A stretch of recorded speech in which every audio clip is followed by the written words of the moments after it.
نقص عليك أحسن القصص بما أوحينا إليك هذا القرآن وإن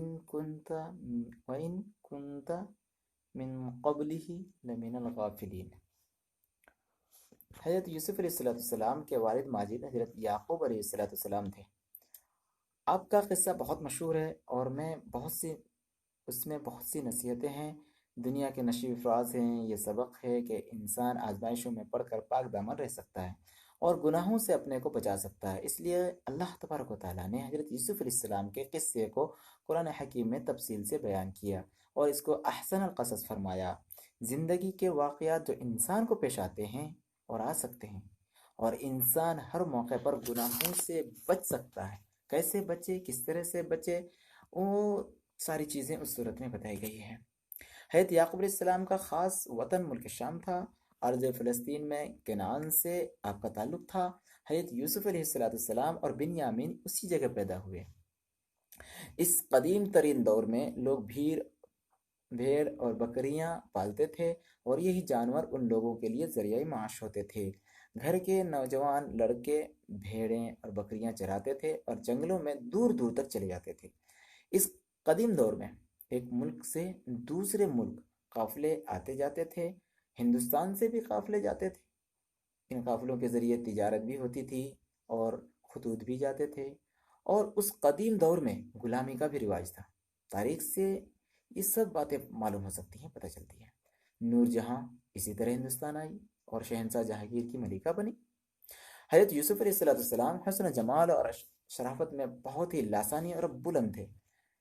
حضرت وہبہ بن عتبہ رضی اللہ تعالیٰ عنہ سے روایت ہے کہ اگر پوری دنیا کے حسن کو، خوبصورتی کو 10 حصوں میں تقسیم کر دیا جائے تو ان میں 9 حصے خوبصورتی کے جناب یوسف کے حصے میں آئے اور ایک حصے میں پوری دنیا شامل ہوگی۔ حضرت یوسف علیہ السلام کا چہرے مبارک اندھیری رات میں 14ویں کے چاند جو ہے نا اس کی طرح سے روشن، دن میں سورج کی طرح تاباں اور صبح صادق میں ستاروں کی طرح چمکدار تھا۔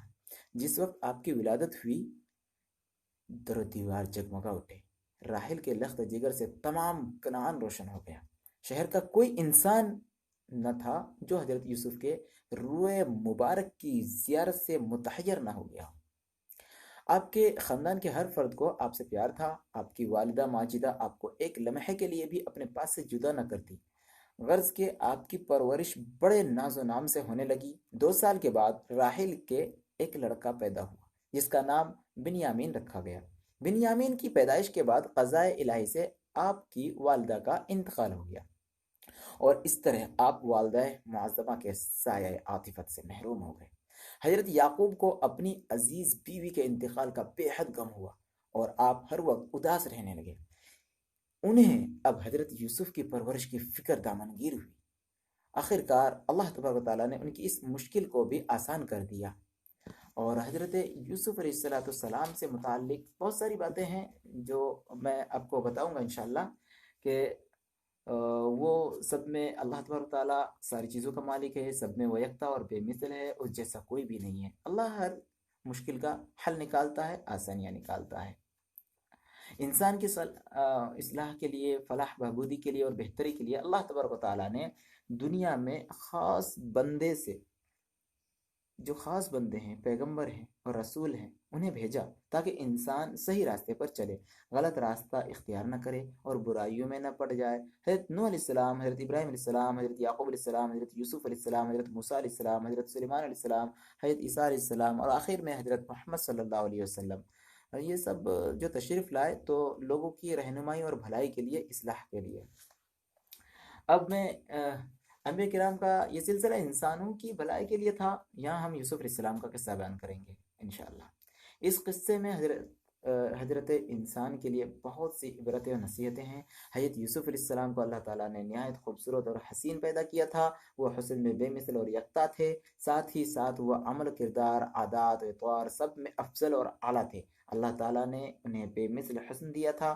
وہ اپنے حسن کے سبب بہت سی آزمائشوں میں پڑے، مصیبتیں جھیلی، مگر ہر موقع پر آپ ثابت قدم رہیں اور پاک دامن اور صاف رہیں۔ اللہ تبارک و تعالیٰ نے کلام پاک میں کہا ہے ان اکرمکم عند اللہ اتقاکم، یعنی تم میں سب سے بہتر یعنی اللہ کے نزدیک سب سے محترم اور معزز شخص کون ہو سکتا ہے؟ تو وہ ان اکرمکم عند اللہ اتقاکم کہا اللہ تبارک و تعالیٰ نے۔ بہرحال تو حضرت یوسف علیہ السلام کے واقعات میں گناہوں کے پہلو نظر آتے ہیں، مگر اللہ تعالیٰ نے آپ کو ہر موقع پر بچا لیا اور پاکیزہ رکھا، آپ ثابت قدم رہے۔ اسی لیے قرآن میں اس قصے کو احسن القصص کہا گیا ہے، یعنی سب سے اچھا قصہ جس میں بہت سی نصیحتیں ہیں۔ حضرت یوسف علیہ السلام کا ذکر قرآن حکیم میں کثرت سے آیا ہے، بلکہ ایک پوری سورت سورہ یوسف موجود ہے۔ حضرت یوسف علیہ السلام کے قصے میں بہت سی نصیحتیں ہیں۔ بے مثل حسن، بلند کردار اور وقار کے سبب آپ یعنی حضرت یوسف علیہ السلام نے بہت سی مصیبتیں جھیلی، مصائب برداشت کیے، آزمائش میں ڈالے گئے، لیکن ہر موقع پر آپ برائیوں سے پاک ثابت قدم اور سربلند رہے۔ حضرت یوسف علیہ السلام کے لیے ان کے واقعہ کو بیان کرنے کے لیے اللہ تبارک و تعالیٰ نے جو صورت نازل کی سورہ یوسف، اس کے سامنے نزول اس طرح سے ہے کہ کفار اور منکرین تھے جو حضور کی نبوت کا انکار کرتے تھے، ان لوگوں نے حضور سے طرح طرح کے سوالات کرنا شروع کیا تھا۔ آپ کو حیران کرنے کے لیے وہ طرح طرح کے سوالات آپ سے کرتے۔ یہود کی چونکہ یہودی بھی کفار مکہ کے ساتھ تھے، یہودیوں سے کفار مکہ سے کہا یہودیوں نے کفار مکہ سے کہا حضرت یعقوب اور حضرت یوسف علیہ السلام کے بارے میں سوالات کرو، اگر سچے نبی ہیں تو سب باتیں صحیح صحیح بیان کر دیں گے، ورنہ کچھ نہ بتا سکیں گے۔ پوچھو وہ کون تھے، مصر کیوں گئے، کیا کیا واقعات پیش آئے۔ کفار مکہ نے یہودیوں کی ہدایت کے مطابق سب سوالات یعنی بہت سارے سوالات کیے، قرآن حکیم میں ان باتوں کا ذکر بھی ہے۔ اللہ تبارک و تعالیٰ نے آپ کی مدد فرمائی، حضرت پاک صلی اللہ علیہ وسلم کی مدد کی، اور وحی کے ذریعے سے پورے واقعات کا علم آپ کو ہو گیا۔ اللہ تعالیٰ نے اس واقعہ کو احسن القصص کہا کیونکہ حضرت یوسف علیہ السلام کے واقعات اور قصے میں انسانوں کے لیے بہت سی نصیحتیں اور اچھائیاں ہیں۔ آپ بڑی بڑی آزمائشوں میں ڈالے گئے اور ہر موقع پر آپ پاک دامن صاف کامیاب رہے۔ قرآن پاک میں ہے نا، اعوذ باللہ من الشیطان الرجیم، بسم اللہ الرحمن الرحیم، الف لام را تلک آیات الکتاب المبین، انا انزلناه قرآنا عربیا لعلکم تعقلون، نحن نقص عليك احسن القصص بما اوحينا اليك هذا القرآن وان كنت من قبله لمن الغافلين۔ یعنی یہاں پر اللہ تعالیٰ یہ کہتا ہے کہ یہ آیت یعنی جو آیتیں ہیں روشن کتاب یعنی قرآن کریم کی ہیں، ہم نے اس کتاب کو عربی زبان میں نازل کیا ہے تاکہ تم سمجھ سکو۔ اے پیغمبر، اس قرآن کے ذریعے جو تم پر ہم نے نازل کیا ہے ایک نہایت اچھا قصہ ہے، یعنی واقعہ ہے، ہم تم کو سناتے ہیں۔ اس سے پہلے آپ اس قصے سے بے خبر تھے۔ حضرت یوسف علیہ السلام کی پرورش کس طرح ہوتی ہے۔ حضرت یعقوب علیہ السلام کو کافی پریشانیاں محسوس ہونے لگی کہ میں اپنے یوسف کی پرورش کس طرح سے کراؤں۔ تو جب وہ پریشان تھے تو ان کی ان پریشانیوں کو دیکھ کر ان کی حقیقی بہن نے حضرت یوسف اور بنیامین کی پرورش اپنے ذمے لے لی، اور حضرت یعقوب علیہ السلام کو ایک حد تک اطمینان ہو گیا۔ وہ کبھی کبھی اپنی بہن کے یہاں جاتے اور دونوں بچوں کو دیکھ آتے۔ درد اس طرح کئی سال گزر گئے، پھوپھی نے حضرت یوسف علیہ السلام کی پرورش میں کوئی دقیقہ فروگزاشت نہ کیا، بالکل اسی طرح دونوں بچوں سے محبت کرتی تھی جس طرح کوئی حقیقی والدہ کیا کرتی ہیں۔ حضرت یوسف علیہ السلام اب بڑے ہوئے اور چلنے پھرنے کے قابل ہوئے، تو حضرت یعقوب علیہ السلام کی خواہش ہوئی کہ یوسف یہاں آ جائیں۔ حضرت یعقوب علیہ السلام حضرت یوسف کی جدائی میں بے چین رہنے لگے اور صبر کی تاب نہ رہی، تو ایک روز اپنی بہن سے مطالبہ کیا کہ وہ دونوں بچوں کو میرے پاس کر دیں، مگر پھوپھی اس بات کے لیے تیار نہ تھی کیونکہ حضرت یوسف علیہ السلام اور بنیامین سے یعنی حضرت یوسف علیہ السلام کے بھائی سے ان کو بہت زیادہ محبت ہو چکی تھی، وہ ان سے جدا نہ رہ سکتی تھی، چین نہیں آتا تھا۔ تو جب بھائی کی بات سنی تو ان کو ناپسند ہوئی، اس لیے وہ پالتی رہی، اور بہن کی مروت سے حضرت یعقوب بھی خاموش ہو گئے۔ چند روز کی خاموش کے بعد محبت پدری سے لاچار ہو کر حضرت یعقوب نے دونوں بچوں کو اپنے پاس ہی رکھنا چاہا۔ اس بار ان کی بہن نے دل نہ چاہتے ہوئے بھی بچوں کو دینا منظور کر لیا اور اپنے بھائی یعقوب سے عرض کیا وہ کل آ کر اپنے بچوں کو لے جائیں۔ پھوپھی کو بھی حضرت یوسف علیہ السلام سے زیادہ پیار ہو گیا تھا اور انہیں وہ کسی قیمت پر بھی واپس نہ کرنا چاہتی تھی، لہٰذا انہوں نے حضرت یوسف کو مزید کچھ دن کے لیے روکنے کی ایک تدبیر سوچی۔ وہ یہ ہے کہ انہوں نے وہ کمر بند جو نسل در نسل خاندان نبوت میں چلا آتا تھا نہایت خاموشی سے حضرت یوسف کی کمر میں باندھ دیا۔ یہ وہ کمر بند تھا جو حضرت ابراہیم علیہ السلام نے حضرت اسحاق کو دیا تھا، اور حضرت اسحاق سے وہ کمر بند حضرت یعقوب کو نہ مل سکا بلکہ ان کی بہن کو مل گیا تھا۔ پھوپھی نے نہایت ہی عمدہ اور بہت ہی خوبصورت قسم کے لباس دونوں بچوں کو پہنائے، زیبدن کرائے اور ہزاروں دعاؤں کے ساتھ دونوں کو رخصت کیا۔ حضرت یعقوب علیہ السلام خوشی خوشی اپنے دونوں بچوں کو لے کر گھر لوٹ آئے، مگر اس کے فوراً ہی بعد حضرت یعقوب علیہ السلام کی ہمشیرہ یعنی یوسف علیہ السلام کی پھوپھی جان نے اس کمر بند کے غائب ہو جانے کے بارے میں سب کو بتایا۔ اس پر کمر بند کی تلاش شروع کر دی اور تقریباً تمام خاندان والوں کی تلاشی لی گئی، مگر وہ کمر بند نہ ملنا تھا، نہ ملا۔ وہ ملتا بھی کیسے؟ یہاں تک کہ وہ اپنے بھائی کے مکان پر پہنچی اور بالآخر کمر بند حضرت یوسف کی کمر سے برآمد ہوا۔ اس وقت کے قانون کے مطابق چور کو وہ شخص 1 سال تک اپنی غلامی میں رکھتا تھا جس کی کوئی چیز چوری ہوتی تھی۔ بس قانون کے مطابق وہ حضرت یوسف کو مزید 1 سال کے لیے اپنے مکان پر لے آئیں اور انہوں نے اس طرح اپنے پیار کی پیاس کو بجھایا۔ اگرچہ یہ طریقہ غلط تھا، حضرت یعقوب یہ بات سمجھ گئے کہ ان کی بہن نے صرف حضرت یوسف کو اپنے پاس رکھنے کے لیے یہ غلط طریقہ اختیار کیا ہے، اور وہ خاموش ہو گئے۔ لیکن قدرت کا فیصلہ دیکھیے کہ 1 سال کے اندر ہی بہن کا انتقال ہو گیا اور حضرت یوسف پھر اپنے والد بزرگوار کے پاس باقاعدہ آ گئے۔ اب حضرت یوسف علیہ السلام کے بارے میں بہت ساری باتیں آتی ہیں بیچ میں آپ کو بتاتا رہوں گا انشاءاللہ، لیکن یہاں میں خواب کی بات بتاتا ہوں جس کے اوپر پوری بات چلتی ہے۔ ایک روز رات میں خواب دیکھا کہ چاند، سورج اور 11 ستارے مجھے سجدہ کر رہے ہیں۔ حضرت یوسف کی آنکھ کھل گئی۔ یہ خواب اپنے والد سے بیان کیا۔ حضرت یعقوب علیہ السلام سمجھ گئے اس خواب کی تعبیر کیا ہے۔ حضرت یوسف کو بلند ترین درجہ اللہ تعالیٰ دینے والا ہے۔ حضرت یعقوب نے منع کر دیا کہ اس خواب کو اپنے بھائیوں سے بیان نہ کرنا، شیطان انسان کے پیچھے پڑا رہتا ہے، کہیں وہ پریشان نہ کرے۔ قرآن حکیم میں اس کو اس طرح سے ذکر کیا ہے، اذ قال یوسف لأبیہ یا ابت انی رأیت 11 کوکبا والشمس والقمر رأیتهم لی ساجدین قال یا بنی لا تقصص رؤیاک علی اخوتک فیکیدوا لک کیدا ان الشیطان للانسان عدو مبین وکذلک یجتبیک ربک ویعلمک من تأویل الاحادیث ويتم نعمته عليك وعلى آل يعقوب كما أتمها على أبويك من قبل إبراهيم وإسحاق إن ربك عليم حكيم۔ اللہ تبارک و تعالیٰ نے قرآن پاک میں فرمایا، یوسف نے اپنے والد سے کہا میں نے یہ خواب دیکھا ہے کہ چاند، سورج اور 11 ستارے مجھے سجدہ کر رہے ہیں۔ یعقوب نے تاکید کی، یہ خواب اپنے بھائیوں سے نہ بیاں کرنا، کہیں وہ تجھے نقصان نہ پہنچا دیں۔ بے شبہ شیطان انسان کا کھلا دشمن ہے۔